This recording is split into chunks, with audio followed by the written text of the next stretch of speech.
Let us now talk about interrupts and exceptions. So these are very important features in modern pipeline processors, and they are required particularly while interacting with I/O devices. For our I/O devices, input-output devices like the keyboard, the mouse. All right. So what happens when you press a key? So when you press a key on keyboard, this is the precise sequence of actions. So what happens is that the keyboard first logs the key press, right? So every time we press a single key, the keyboard records which key was pressed. It converts the key to its equivalent ASCII code, which is a 7-bit number, or its equivalent Unicode code, which can be a multi-byte number. It depends on the language, right? So this is this step. Then it sends the code of the key that was pressed to the processor. So once this is sent to the processor, what the processor receives is an interrupt, right? It is receiving an interrupt. An interrupt is a certain message which can appear anytime, like you can press a key anytime. So the keyboard sends an interrupt to the processor, which is essentially a single bit signal that look, there is some data arriving. It's like a doorbell. You can think of an interrupt like a doorbell, where the keyboard pretty much rings the bell and tells the processor that there is a message waiting for it. And then what the processor does, so at that point, either the processor is idle or it is running a program. If the processor is running a program, it suspends the execution of the current program, it stops it. And then it jumps to a specialized program, another program, which is within the operating system, right? So operating system is basically a set of specialized programs to manage normal programs as well as the devices connected to the computer, such as the mouse and the keyboard. So once we receive an interrupt, we jump to the interrupt handler, which is a very small program which is meant to process the input. So the interrupt handler will then, so if I press a key, then the key is coming on the screen, right? So its job is to invoke, either do it itself or invoke another program, a separate issue, but essentially draw the shape associated with the key on the screen. So for example, if we click the O button, then what is drawn on the screen is pretty much an O, right? So what if I, let's say, press O at a certain point, then an O is drawn. If I press K, then a K is drawn. Similarly, I can receive an interrupt from the mouse or from the tablet that I'm using. So my tablet is saying that the pen has moved, let's say, 1 centimeter to the right. So what the processor is doing is that it is running the interrupt handler program, which is moving the dot that you're seeing on the screen 1 centimeter to the right, and also drawing a line in this case. So after the interrupt has been processed, which means that once the value of the letter that was pressed on the keyboard that comes on the screen, or let's say the mouse pointer moves, the processor returns to execute the original program that it was executing right before the interrupt. So the way we can visualize it, that a program is executing, then an interrupt comes, the interrupt handler is executed, then again the program starts, again the interrupt handler executes. So that's the way it continues. Alright, so this is interrupts. So then there is a term called exceptions. So exceptions are generated when a program accesses an illegal, it can be generated in many situations, but pretty much it's a situation which is not normal. It's an exceptional situation. So one way can be when a program accesses an illegal address, right? When the address itself is not legal, right? So, some sort of an address which is sort of, if this is the address space that we are allowed to use, some sort of an invalid address, right? If the program accesses that, then it's a cause of an exception. Or if we divide, 5 divided by 0 and it's an integer division, the result is infinity. But, infinity does not have a representation in integers. So that's also an exceptional case. Or if you issue an invalid instruction in an invalid opcode, that's also an exceptional case. So we can have many such exceptions in this fashion, where uh, essentially the program does something which is not right, not correct, not in the normal course of actions. And this is an exception. So exceptions are handled the same way as interrupts. So interrupts have an interrupt handler, exceptions have an exception handler. So if you access an illegal address, then the exception handler might just terminate the program and let the user know that an illegal address has been accessed. So once the interrupt and exception handler execute, after that we come back and start executing programs. Might be the same program that was executing before the interrupt or exception, or might be another program. Alright, so the most important property in this lecture that we want to define is something called precise exceptions. So we'll give an informal definition first, and then we'll give a formal definition of precise exceptions. So the informal definition is that we need to return to the original program at exactly the same point at which we had left it. So let's assume that in the original program we had executed some instructions and then an interrupt came. So when we go back, we'll pretty much have to start from exactly the same point at which we had left, right? So we can't skip an instruction, neither can we execute an instruction twice. So what it is saying is that the execution of the interrupt handler, so we'll use the terms interrupt handler and exception handler interchangeably. So in this case, interrupt handler means both interrupt as well as exception handler. So the meaning has to be inferred from the context. So what we are saying is that the execution of the interrupt handler should not disrupt the execution of the original program in any way.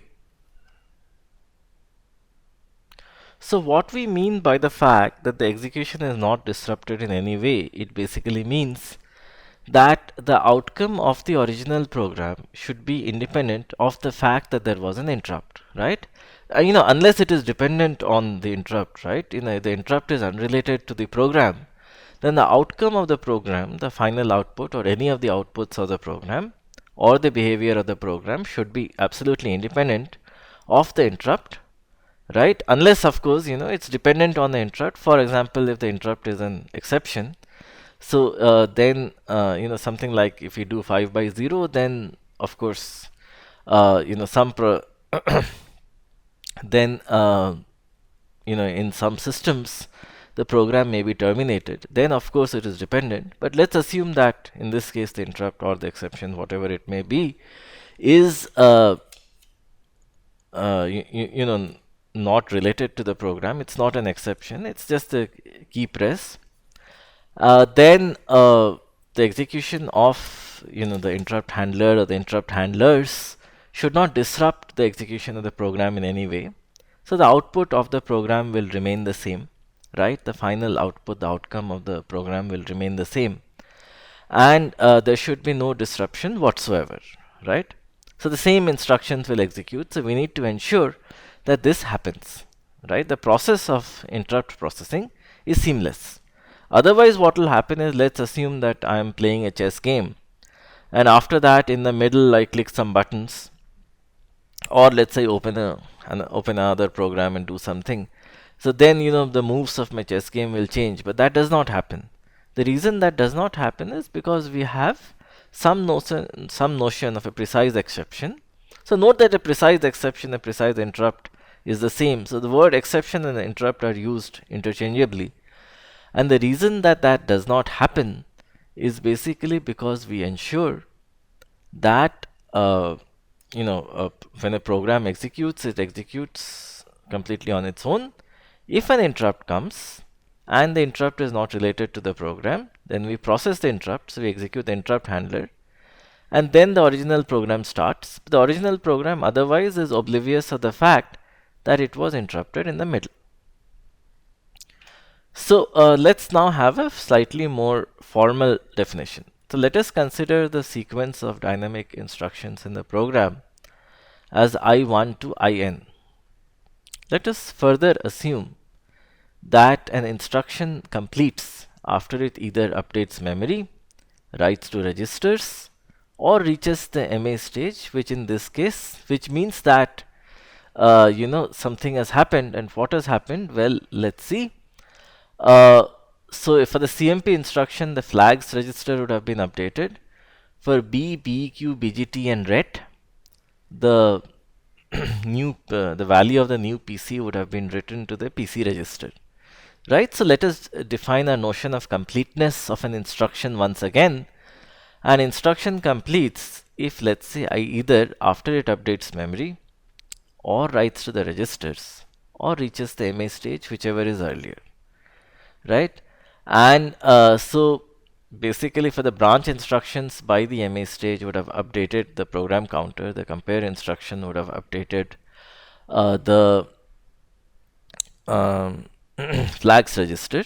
So basically that's how we define a broad notion of completeness. So which means that some notion to permanent state would have, some change to permanent state or permanent registers would have happened. So for example, if an instruction has written to memory, right, we say that it is complete because its job is deemed to have been done. Similarly, if an instruction has written to a register, we say it is done, or it has written to the flags or updated the PC, we say that it has done. So let the last program instruction that completes before the first instruction in the interrupt handler completes, let it be IK.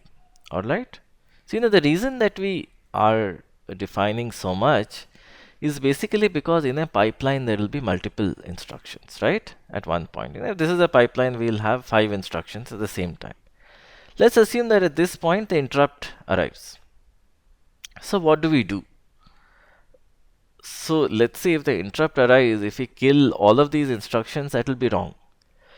Because the instruction in the maybe RW stage is maybe a store instruction which is already completed in the MA stage. So if we remove all of this and then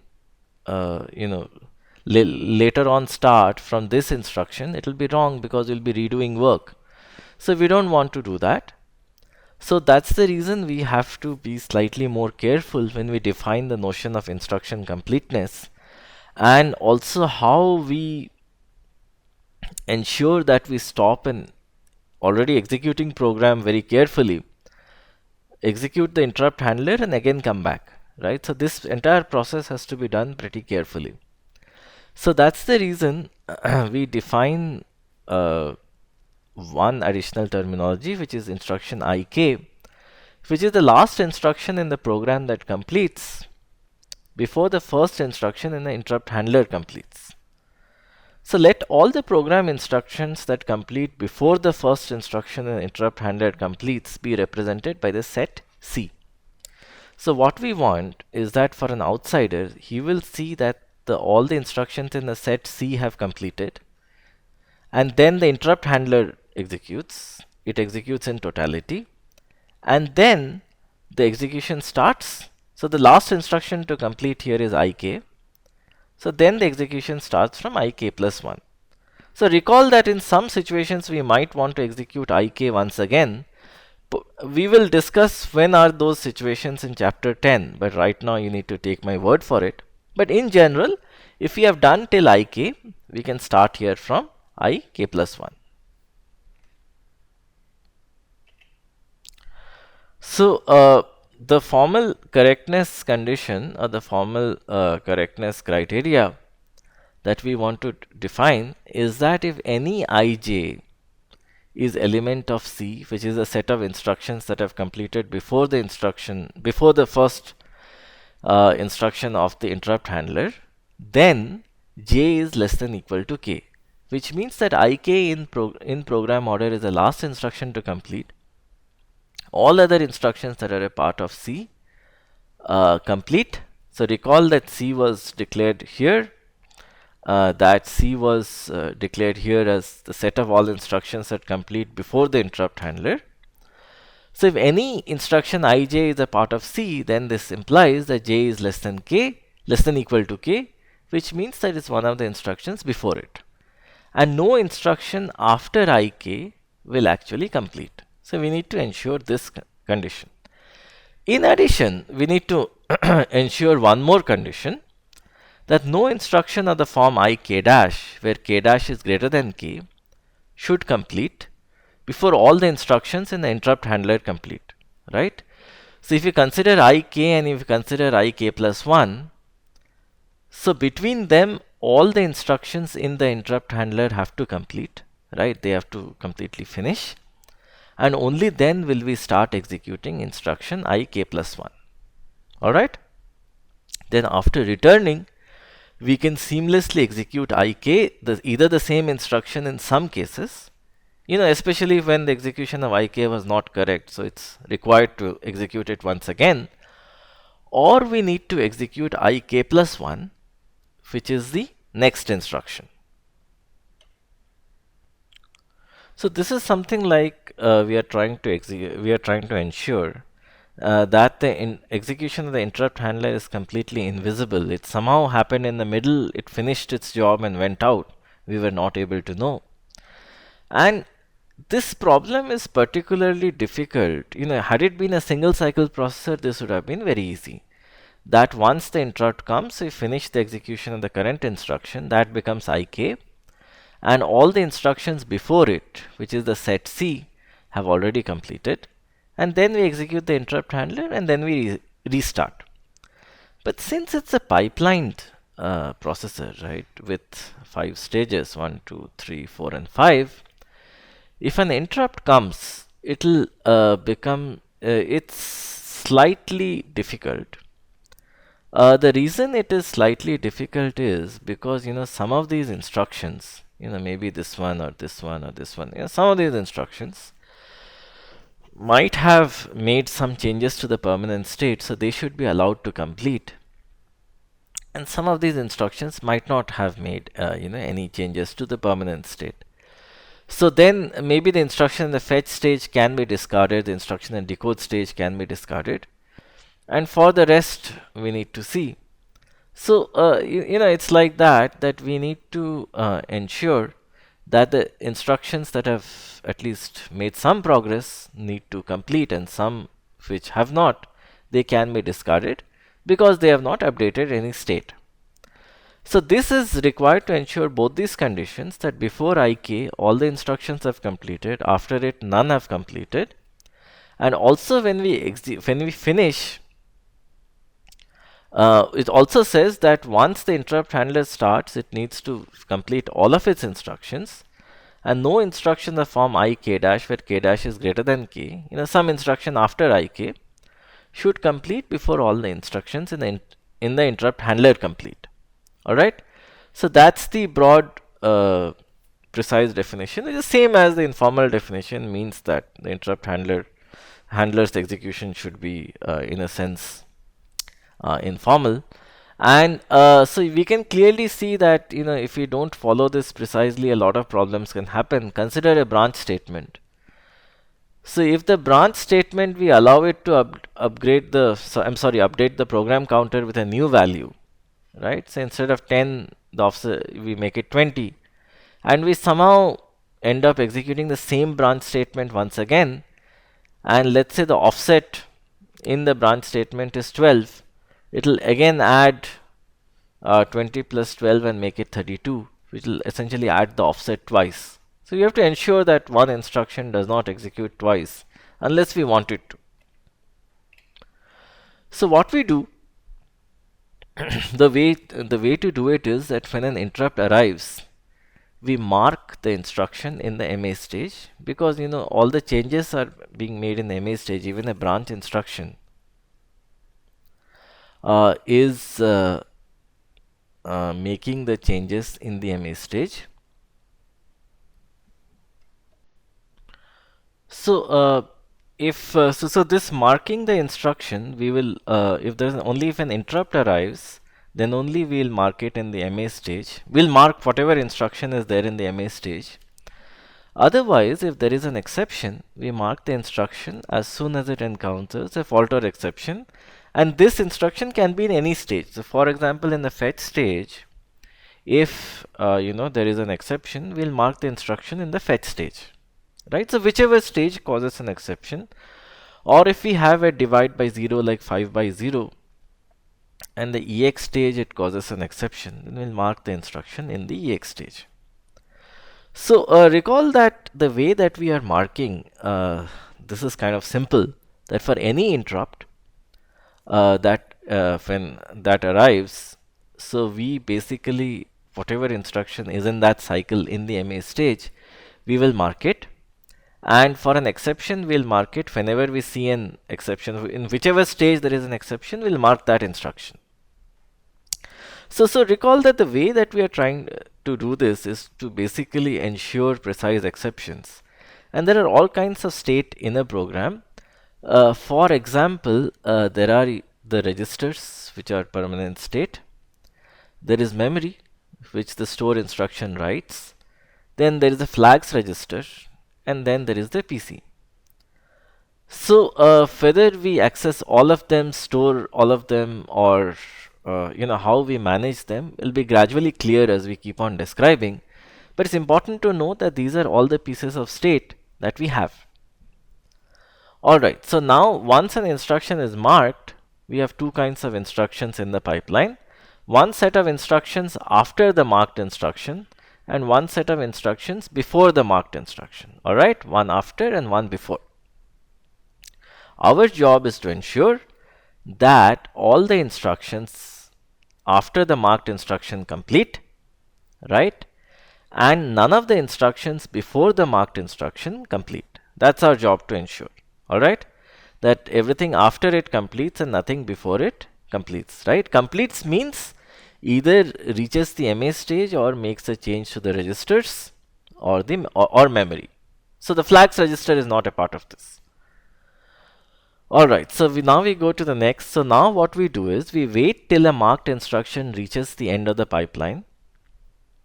After that, we convert all the instructions after the marked instruction which are there in the pipeline to bubbles. So in a sense, they are cancelled.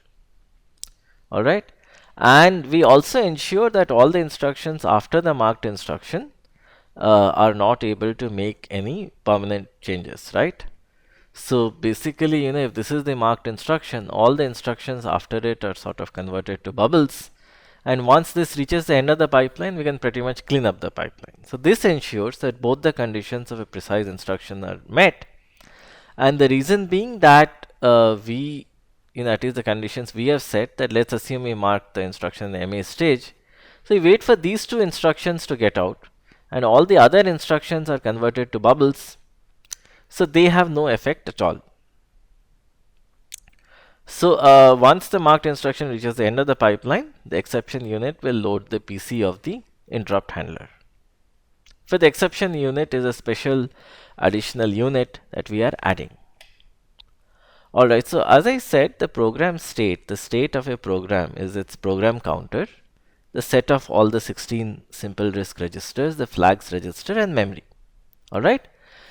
So we assume that in the case of memory, there is no overlap of memory regions between the program and the interrupt handler unless explicitly intended. So let's assume that memory for our program and memory for the interrupt handler is separate. So this is all the state that we are talking about. So we need to ensure that our instruction IK and all the instructions before it in the pipeline update the state, and whatever state we have, the same state is exactly loaded back after the interrupt handler finishes execution. That's our aim. So what is the state again? The PC, registers, flags, and memory. Alright.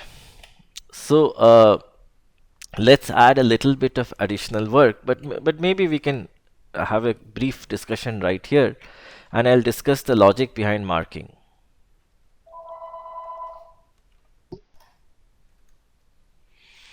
Okay, so let us assume that we have marked our instruction. So basically in the MA stage, we mark the instruction, which means that this instruction and this instruction need to complete.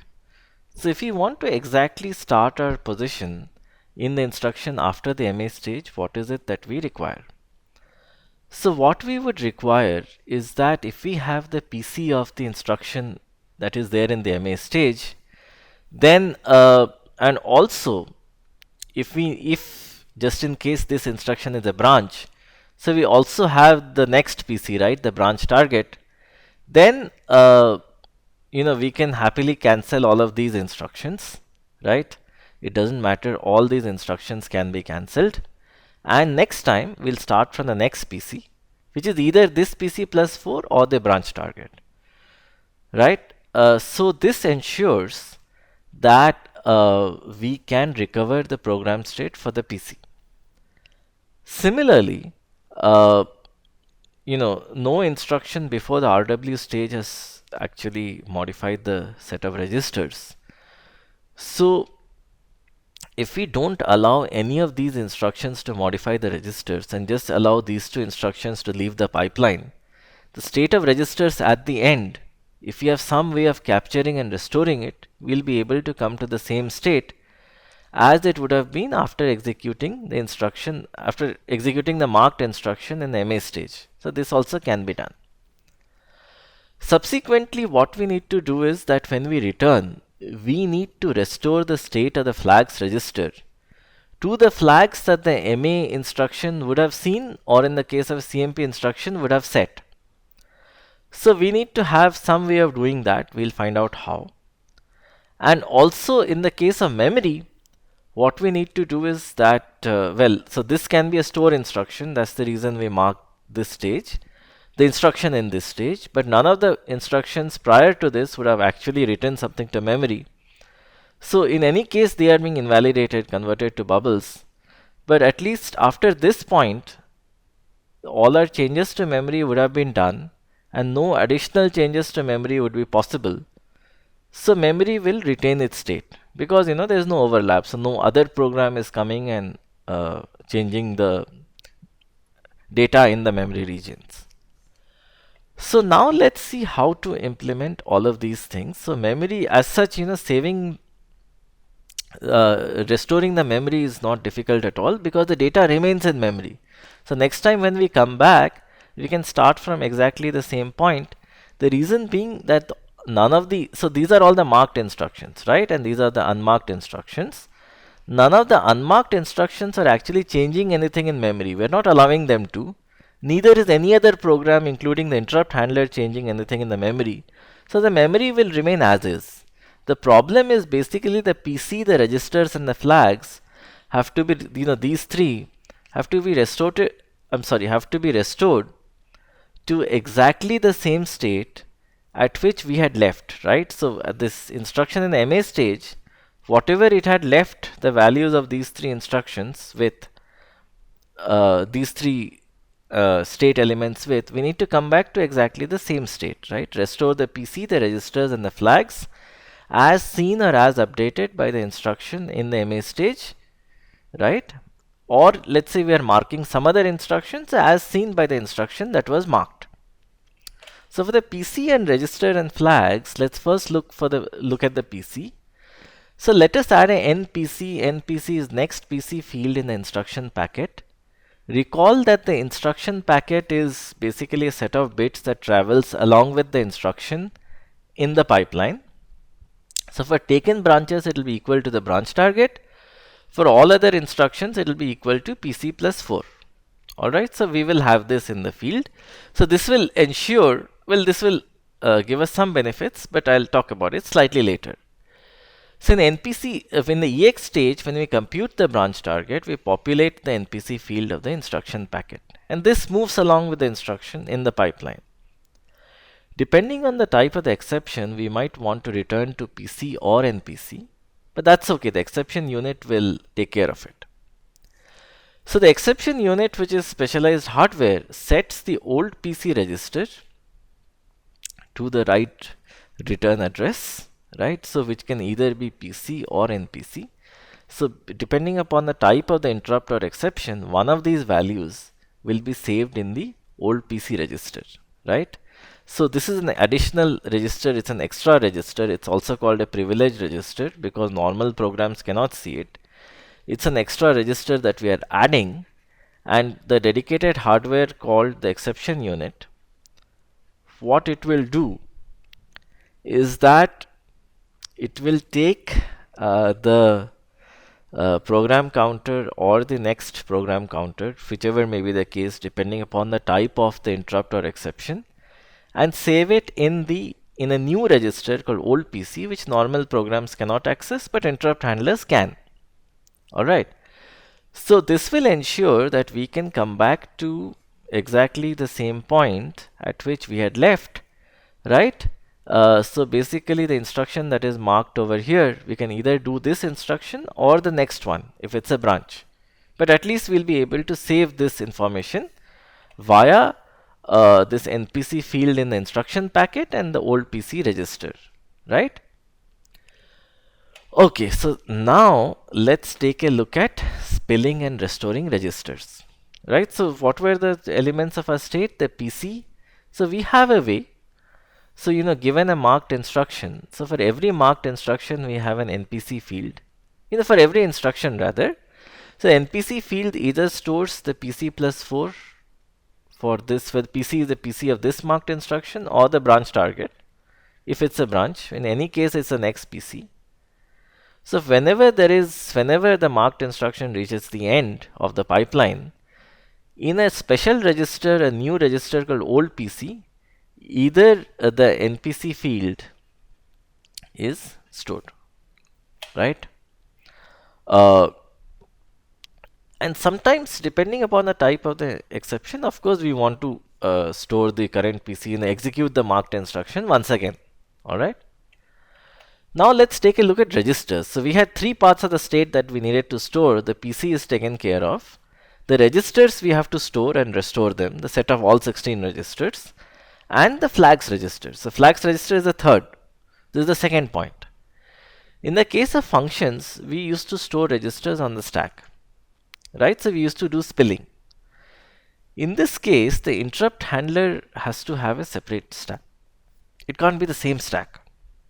Because if it's the same stack, it can't be the same area, because we'll have to update the stack pointer. So what will happen to its old to the old value of the stack pointer? So we cannot overwrite the stack pointer, right? We'll lose its previous value. So let's consider the fact that we have a program and its stack pointer is pointing somewhere. Then we don't want to now. Let's say we want to save it on the interrupt handler stack, then we'll have to overwrite the value of the stack pointer, right? Such that it points to somewhere else where all the registers can be saved. And this will kill its previous value. So what we do is we add an additional register called old SP to save the stack pointer of the program. So when the marked instruction reaches the end of the pipeline, and that's when all our previous instructions have completed, we save the value of the current stack pointer, which is register 14 in simple RISC, to a new register called old SP, old stack pointer. Then we load a new stack pointer, which is the stack pointer of the interrupt handler, whatever it is, and we spill all the registers there.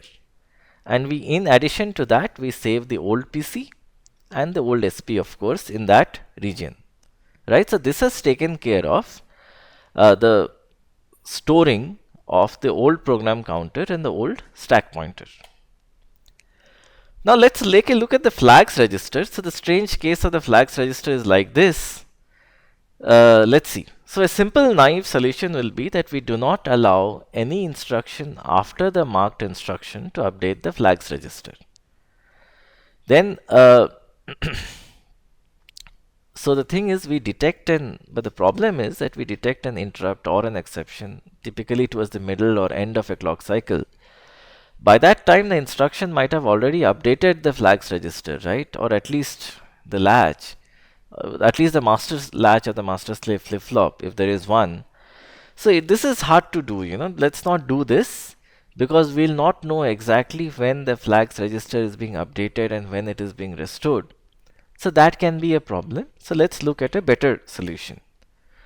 So it is true that the flags register is a part of a permanent state, and if let's say this is the marked instruction and all the ones before the marked instruction in the pipeline, all of these need to complete and none of these none of these can complete before the interrupt handler starts executing.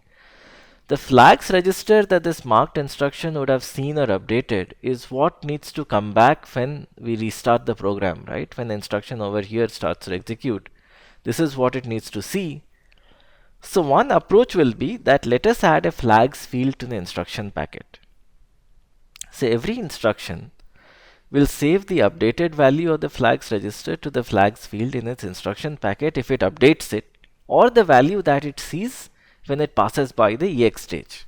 Alright, so only the CMP instruction updates the flags register, but the rest of the instructions, when they pass by the EX stage, whatever value they see, they will put it in the flags field of the instruction packet, which is a set of bits that it takes down the pipeline.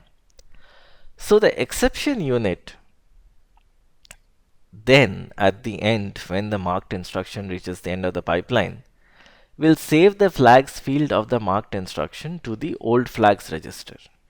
So this is a nice way of doing it. So this basically says, go ahead and do whatever you want with the actual flags register. But we'll in addition have a flags field in the instruction packet, which means that whenever any instruction passes by the EX stage, whatever value of flags that it sees or it updates, it carries it along with it. Like in a suitcase, it carries it along with it. When it exits the RW stage, what the exception unit does is that it writes this value to the old flags register, right? Only for the marked instruction. So we'll store the old flags register to a location in the interrupt handler stack. So what are the new registers that we have added? We have added old PC to store the value of the PC that we need to go back to. What are the values? Well, this can be the PC of the marked instruction for some kinds of interrupts, or it can be the next PC for some other kind of interrupts. Then we have old SP. Old SP is the old stack pointer. So the old stack pointer is basically the stack pointer that the marked instruction sees. So this needs to be stored, otherwise how do we update the value of the stack pointer? So this needs to be stored. This is a new instruction we are adding. And also old flags. So this stores the value of the flags register. We essentially have two 1-bit flags, flags.e and flags.gt. But let's treat it as a 32-bit register for the sake of simplicity.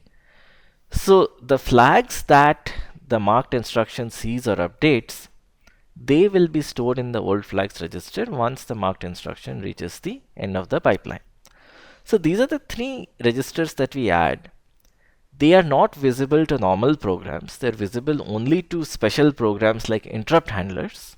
So that's the reason we'll call them privileged registers, right? They're privileged, they're special. Alright, so along with privileged registers, right, so what we do is that we add some privileged instructions. So we will add the following new registers to the ISA. So in the ISA, what we can do is that we will also expose the flags register that we have over here to the ISA.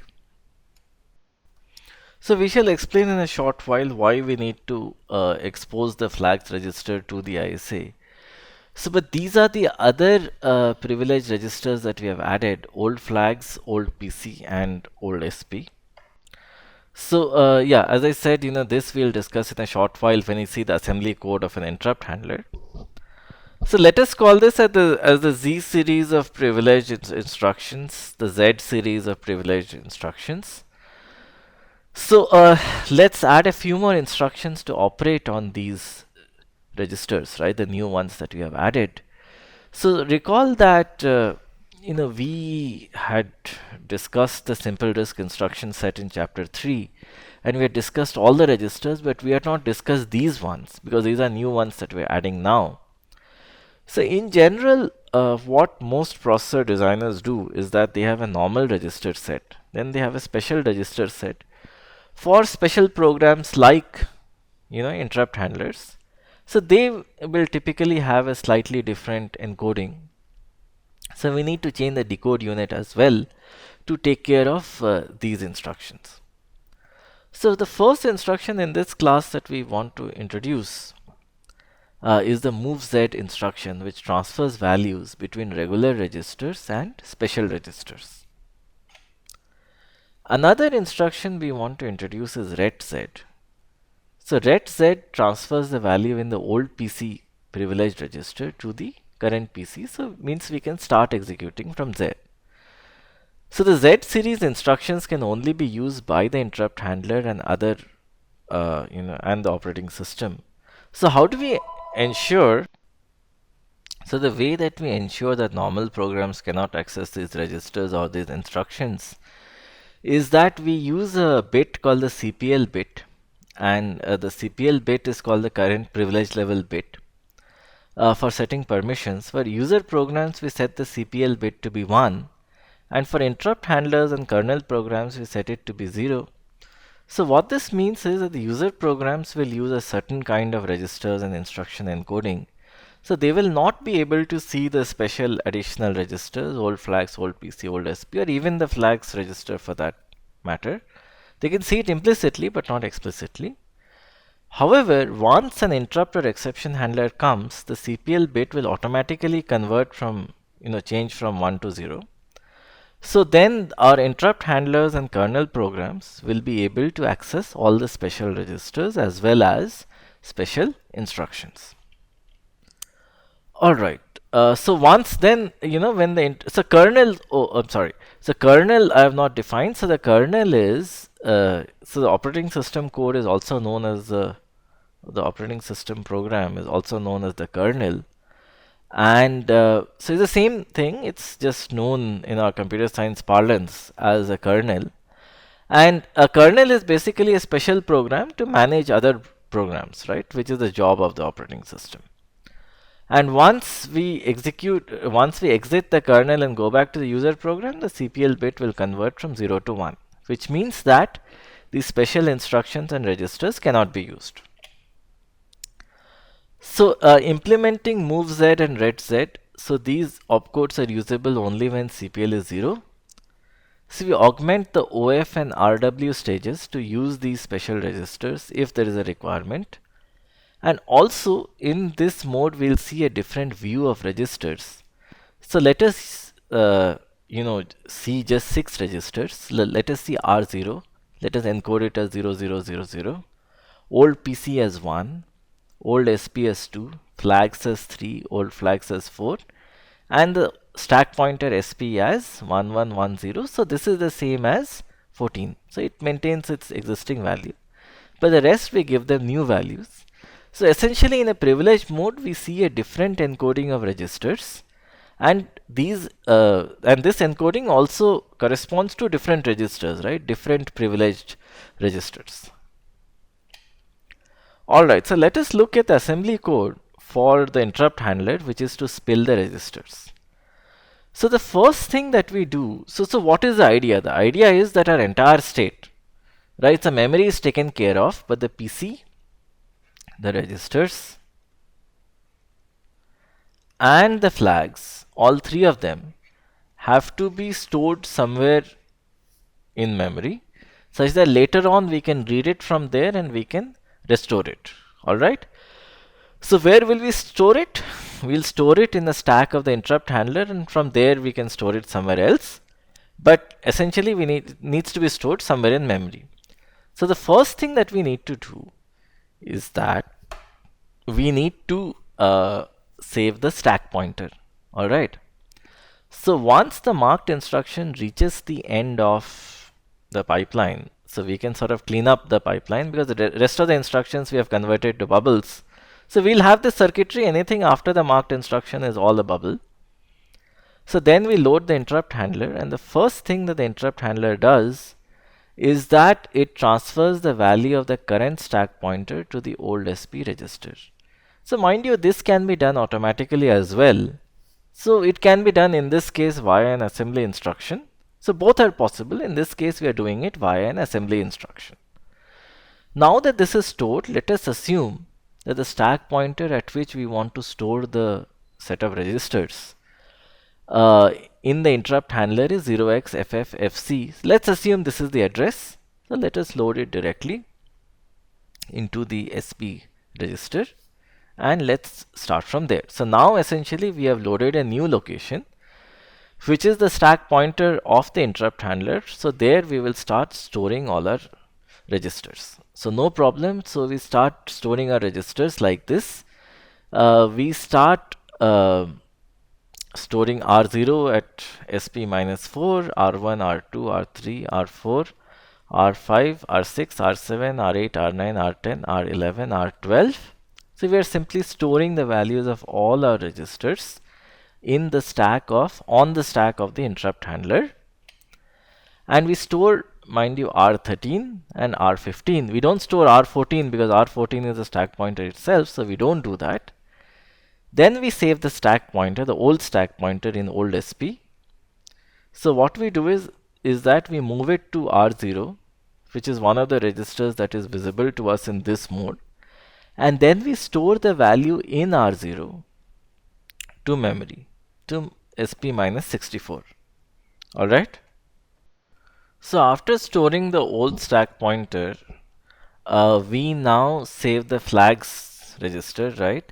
So the flags that the marked instruction had seen or updated have been automatically transferred to the old flags register. So this can be transferred to R0, and then R0 can be stored we'll use the regular store instruction. So this can be stored in this particular memory location. And lastly, we will store the old PC. So the old PC, we will store it in this particular memory location. So recall that, just to keep things simple, we have not introduced any additional instructions beyond MoveZ and RedZ. And MoveZ also, we have said it can move data between a special and a normal register, and the rest of the instructions we have kept the same. So once we have done this, we need to update the stack pointer such that the size of the stack. So it's sort of, the stack has increased by 72 bytes. So this is reflected. So we subtract 72 from the stack pointer and use it to update the value of the stack pointer SP. So now that we have saved our entire state, which includes all our registers, the old stack pointer, the old flags, and the old PC, we can start the code of the interrupt handler, because we know that all the state is saved and we just have to restore all of the state to start back again. So for restoring registers, we pretty much work in the reverse fashion. So we update the stack pointer by 72. Then we restore the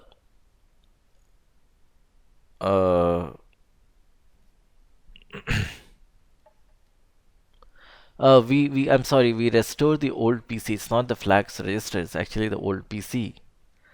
So we restore the old PC. So what we do, so recall that the old PC we had saved in this location. So we restore the old PC, right? And so we transfer this to R0, and then we have a MoveZ instruction to do that. And then what we do is that we restore the flags. So sorry, there's another mistake here. We restore the flags.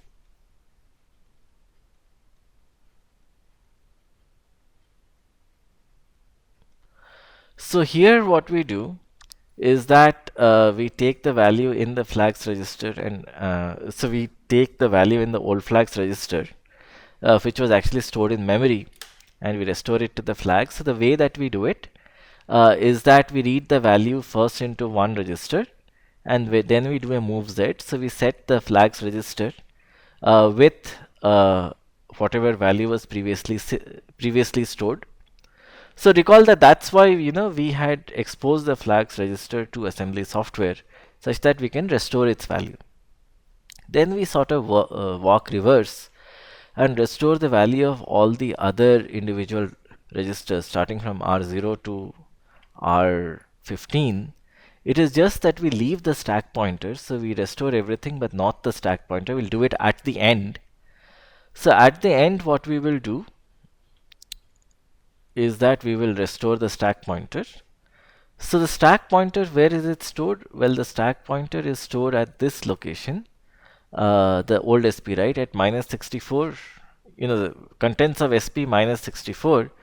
So we will have this instruction over here, which will take the contents of the stack pointer, subtract 64, and then write it to the SP register. So now that we are all done, and our old PC has been loaded, we can execute the retz instruction, which will basically do what? The retz instruction will transfer the old PC to the current PC. It will start execution, and it'll start execution of the original program at the CPL level of 1.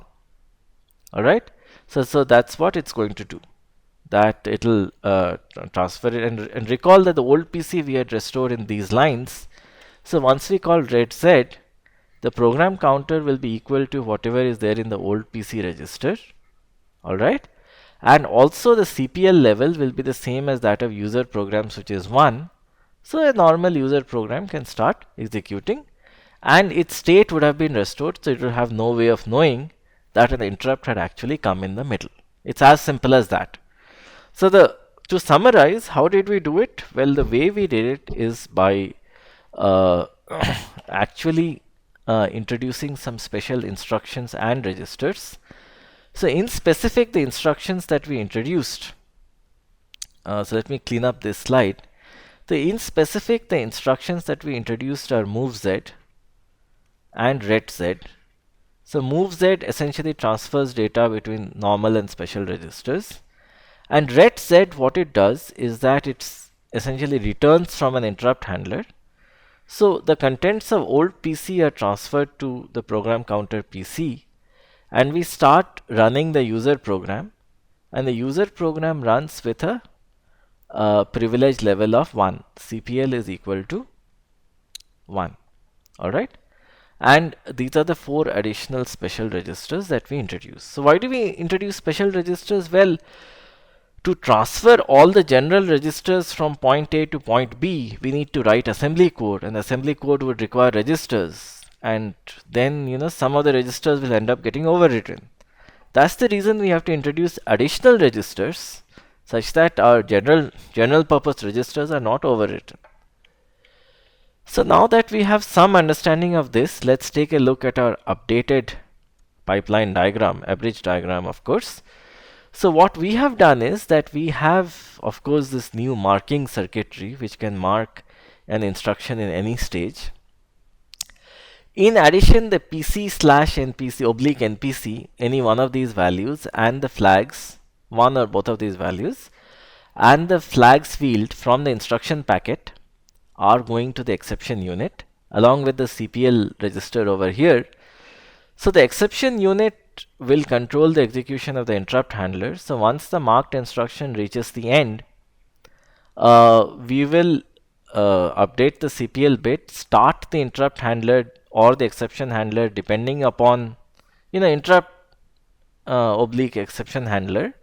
So depending on what kind of interrupt or exception it is, so it will essentially send a command to the fetch unit, and we will start the regular execution, and they will also follow the same pipeline pattern of execution as we have been following.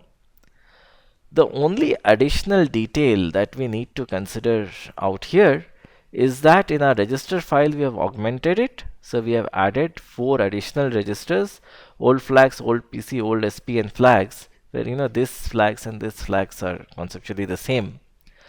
And so we just assume that whatever the contents of this flags register and this one here are the same. So this flags register can actually be physically located over here, right? But since it's a register, we have put it in the registered unit, but this and this are the same entity. All right. So this is sort of our entire pipeline processor with the stall logic, the bubble logic, the data hazard and control hazard handling logic, with the forwarding unit, with the exception unit to take care of interrupts and exceptions, which are extremely useful things, because otherwise how would you interact with IO devices? How would you interact with programs that have faults? So an exception unit is required. And we need additional instructions, of course, which our decode unit will take care. And we need some additional registers which are saved in the registered unit, and of course an exception unit with the CPL bit. Alright, so this brings us to an end of the pipelining chapter. So we have now discussed in a fair amount of detail the design of a processor, and we have further optimized it with pipelining. So now this part of the book ends. Subsequently, we'll move to the design of memory systems.